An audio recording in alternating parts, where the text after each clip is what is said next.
Здравствуйте, уважаемые подписчики! С вами снова Зоя Андреева, и сегодня знаменательный день. Наша группа выходит на международный уровень. И сегодня с нами чемпион Канады, многократный чемпион и призер международных соревнований Nguyen. First thing first, so let's talk about previous one. You've been in Moscow on Rostelecom Cup, and how it was. Yeah, I always love going to Russia. I've been there, I think, a few times already in the past, and every time my experience going to Russia has always been positive.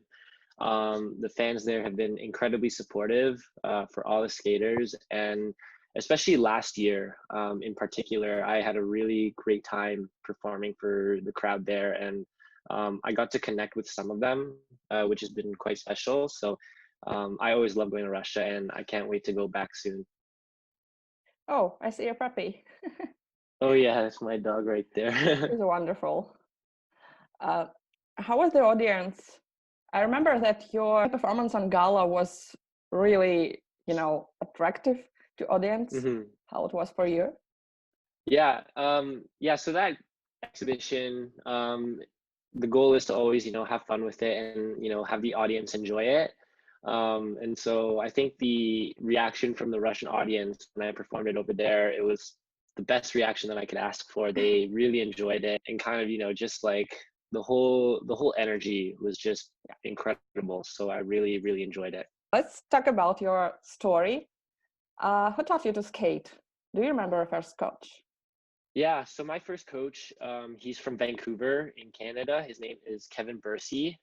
He was the one that kind of introduced me to the sport and educated me from the foundations of it.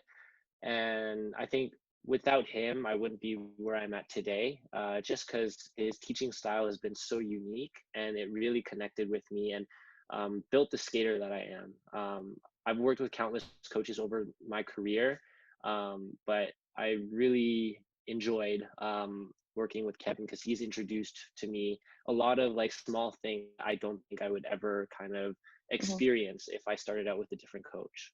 mhm. Don't you remember your maybe first emotions when you were on ice the first time?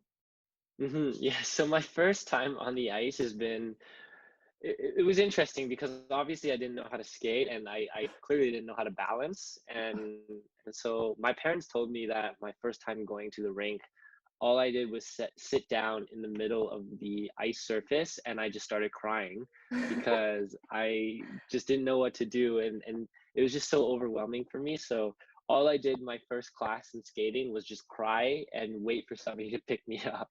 How old were you? I think I was 4 years old, 4 or Oh, 5 years old. That's kind of when I started skating. tell us about your family. I live with both of my parents, and I also have a younger sister. Uh-huh. They've kind of been, my family has been my biggest supporters in skating, and they've really been there through it all, really. My dad especially has helped me kind of helped me with my career when I was younger, and really just I'm so incredibly lucky to have such a great family in my life. Uh, are there figure skaters too, or maybe other sportsmen? No, my parents actually were not athletes in their past. They were actually like just in education. Uh-huh. My younger sister used to figure skate as well. She stopped, I think, going into novice level, and I think from there she just wanted to be in school. So currently, it's just me skating right now. Uh-huh. How did the training go during the quarantine?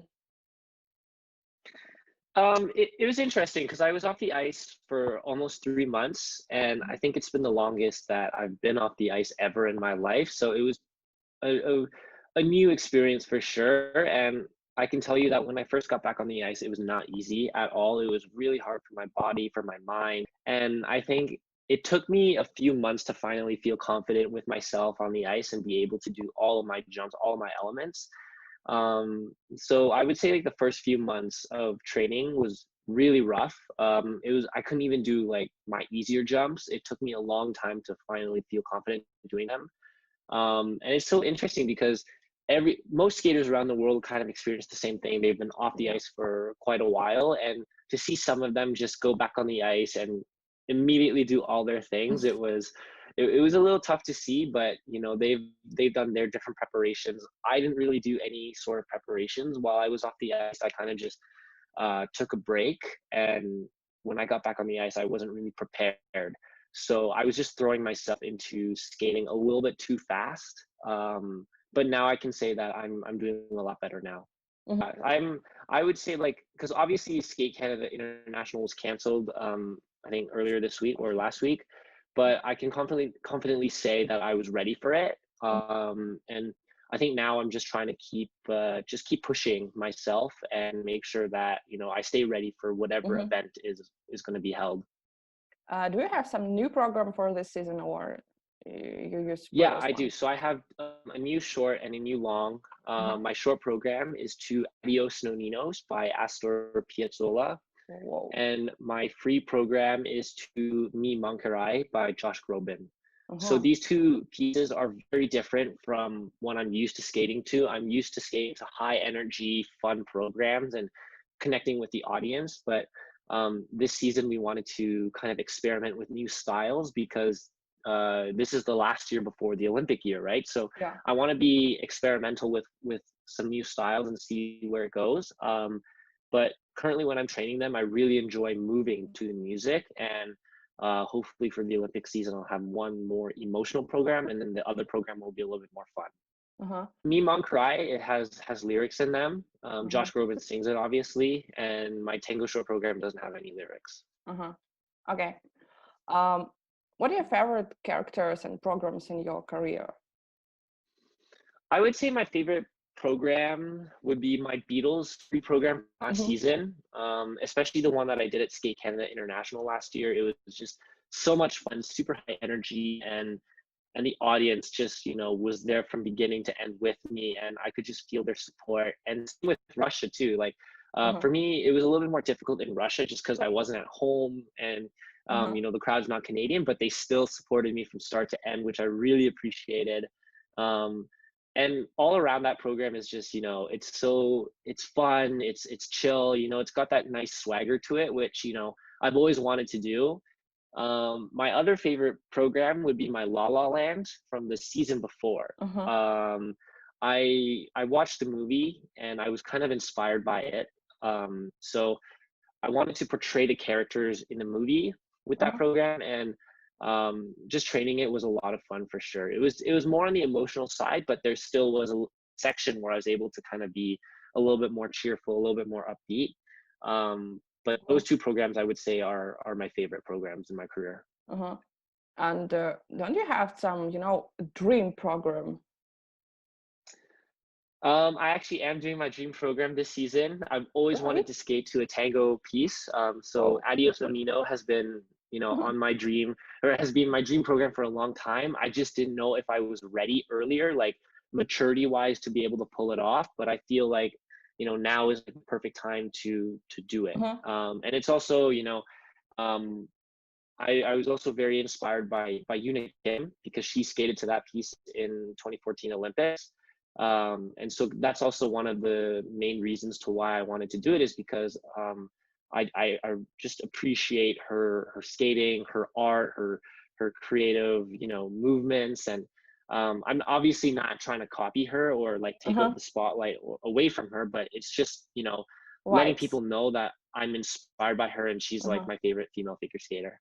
Right. First, training it was a challenge, Mm-hmm. just because the movements are very sharp, and so I get Mm-hmm. tired pretty easily from doing it.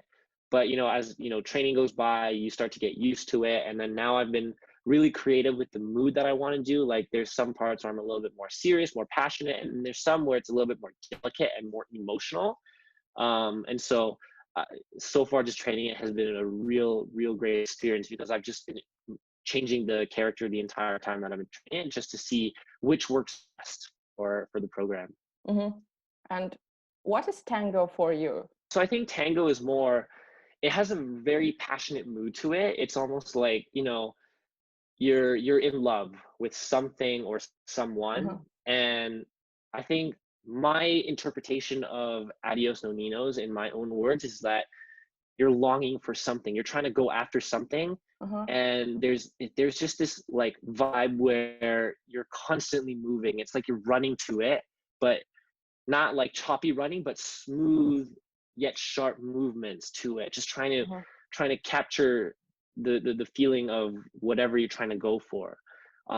It's very serious, obviously. But you know, there's, as I said earlier, there's like little bits of, you know, delicacy to it. You know, you have to be very soft with some movements, and then at the same time you have to be committed to it, right? So like if the movements are small, you have to make it sharp for people to notice. Uh-huh. And I think that's what a tango is about, especially with Adios No Ninos, is like you're trying to chase something, right? But not in a way where like where La La Land was, you know, very obvious. I'm trying to chase somebody that I love.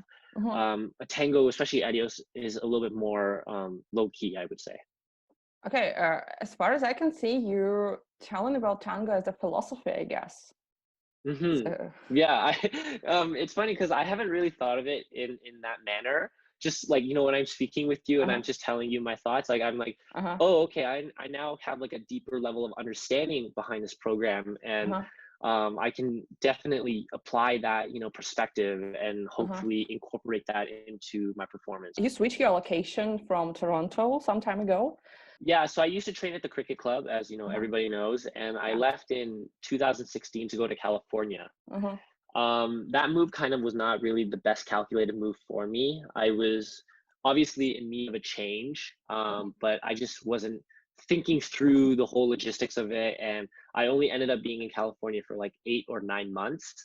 And then I decided to move back to Canada. uh-huh, And so where I train right now, it's in a little town called Richmond Hill, which is about 20 minutes away from the cricket club.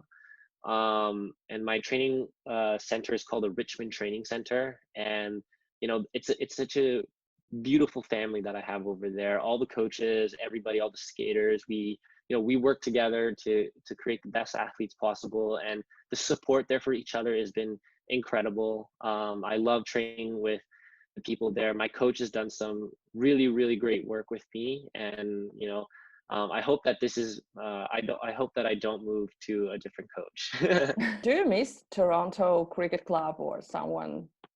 Yeah, I do. I really do miss the cricket club. I miss the environment there, especially when Javi was there. It back then it was just me, Yuzu, and Javi, and so the whole dynamic there was really incredible. Now, if you look at it, there's a lot of top skaters at that club, Yeah. which is amazing. But you know, there are days when I do miss that it was just the three of us at that rink, and Brian, Tracy, and all the other coaches were, you know, Uh-huh. all there for us. But you know what? At some point, for every different skater, a change is needed. And for me, Yeah. it was I needed to change my environment. Do do I regret it? Sometimes I do regret leaving the cricket sometimes, but when I look at what I have right now, I'm so appreciative and thankful for everything that I have right now. Mm-hmm.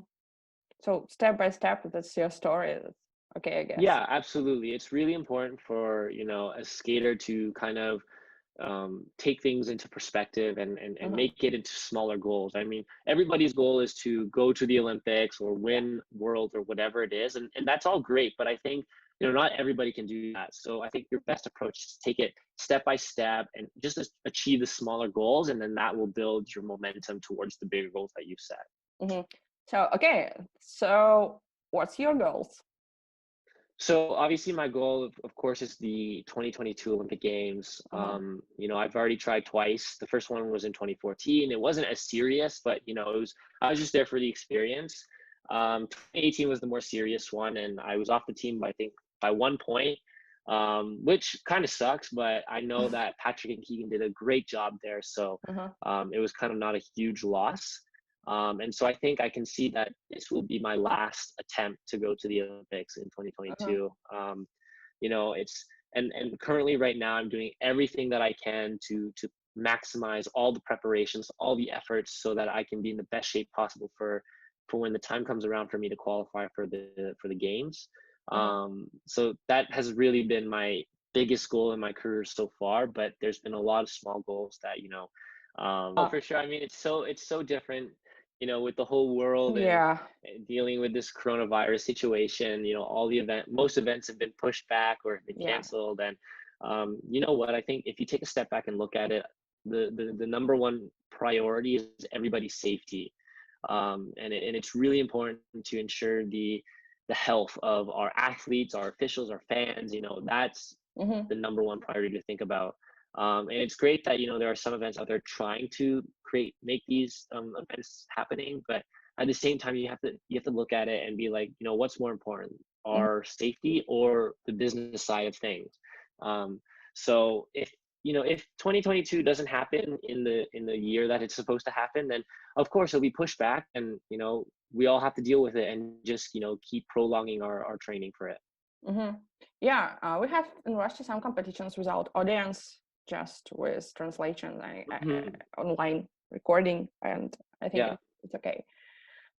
Okay, if we speak about, the best form for Olympic game, is there any element you want to learn? Um, I would say, like, at this point in my career, I'm pretty happy with the elements that I have. I have all of my jumps up to triple axel and quad sal. And so that has been, my biggest strengths, but also now this season, because, there's not a lot happening, it Mm-hmm. allows me the opportunity to rework my quad toe and hopefully add it into my programs. So that's what we've been doing right now. In terms of me trying different quads, I really don't think it's necessary, because for me, I'm trying to focus on becoming a better performer, a better skater. And I feel that if I add a lot of quads, it just takes away some of the performance and skating skills. So it's really important to, of course, have both technical and the artistry in it. But Mm-hmm. if you start to focus too much on the technical, then there's not really anything to support you for artistry, right? So my Mm-hmm. team and I have decided to do as best as we can to support the two aspects on Mm-hmm. The equal harmony. levels. Exactly. Yeah, you need to have a harmony between the two. And a lot of skaters now in the world are able to do that. They're able to put out incredible technical content while at the same time maintaining that beautiful skating side of theirs. Mm-hmm. So for me, it's just important to kind of focus on that rather than trying to throw in a whole bunch of quads and sacrifice the skating skills. Mm-hmm. Mm-hmm. Is there any favorite element for you? I would say my two favorite elements would be a triple axel and quad sal. I think those jumps for me have been the two jumps that I understand the most, and I'm able to kind of do it even when I'm not feeling the greatest, because they're edge jumps. Mm-hmm. Toe jumps are a little bit challenging for me, just because I'm not able to register how I feel with it. Like with a toe jump, you have to hit the ice and go off right away. Whereas a toe or edge jump, you kind of feeling the ice, and you can determine how much power you give into it or you take off from it. And that's always been me. I've always understood edges a little bit better than Mm-hmm. anything that involves toe. I've been living at home for the longest time, and Uh-huh. when our lockdown in Toronto occurred, I did stay at home for, I think, like the 3 months. I didn't really leave the house at all too much. But now it's kind of, things are kind of getting back to normal. Uh-huh. Unfortunately, I think as of last week, we had to go back to a modified stage 2, where restaurants are not open, movie theaters are not Mm-hmm. open, or the gyms are not even open.